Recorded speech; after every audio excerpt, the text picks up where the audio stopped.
det er byens åndehul. Og jamen, hvordan skal jeg sige det? Specielt efter, at gaden er blevet dårlig. Pussy Street er blevet dårlig, så kommer alle herned til en... Jamen, altså, man kan sige en fyraftens sodavand, en fyraftens øl, en fyraftens fed, en whatever. Og så er der selvfølgelig nogen, der hænger hele dagen. Mig selv blandt andet.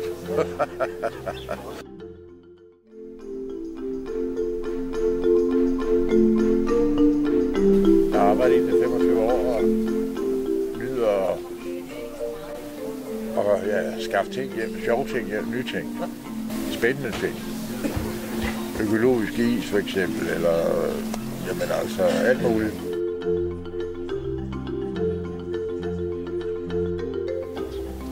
Så en gang imellem, så har vi lidt musik herude. Nogle gange er det akustisk, og nogle gange er det også lidt strøm på. Og så her bliver alle tingene på Christiania diskuteret.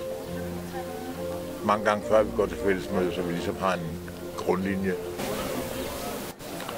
hvor vi, ja, det kan være hvad som helst, og det kan være kærestesorg, det kan være møder, og lige nu så kæmper vi med at så lave, vi er blevet såkaldt hvide. Så har vi alle sammen været inde under Christiania-paraplyen.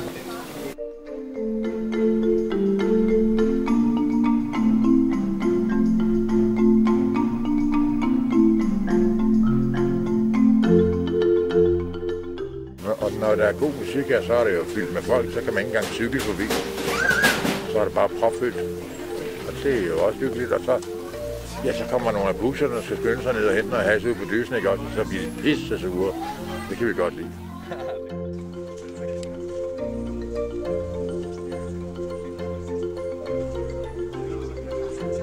Det vi gør, det er, at vi var nok den første butik i hele København, der begyndte at handle med økologiske varer. Og det har vi gjort i, ja, lige så længe jeg har været i hvert fald. Det er både fra urtekram og alle mulige steder fra, og sådan noget der, som vi tager hjem. Og vi gør det rigtig meget.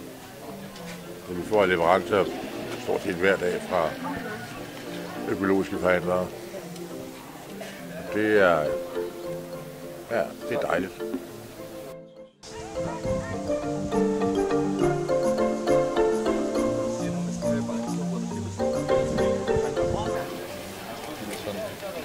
Men sådan er det, men ellers drejer det sig om at få